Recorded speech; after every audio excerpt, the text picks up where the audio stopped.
তোমরা আসো, আজকে তোমরা আল্লাহর কাছ থেকে গিফট পাবে, পুরস্কার পাবে, ইনাম পাবে, তোমাদের জন্য আছে।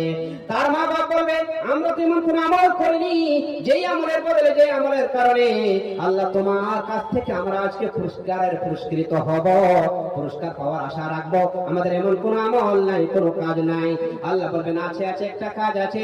তোমরা দুনিয়াতে খেয়ে দেই না খেয়ে কষ্ট করে তোমরা তোমাদের ছেলেকে মেয়েকে পর্দা পর্দায় রেখে জিন্দেগি সঠিকভাবে জীবন যাপন করার জন্য মাদ্রাসায় মক্তবে পাঠিয়ে দিয়ে কোরআন শিক্ষা করে কোরআনের জিন্দেগি মোতাবেক তৈরি করেছিলে, ছেলেকে বানিয়েছিলে হাফেজ আলেম কারি। এই ছেলে কোরআন পড়েছে, কোরআনের উপর আমল করেছে, এখন তোমরা আমার কাছে পুরস্কারের বাকি আছে, পুরস্কার নিয়ে যাও।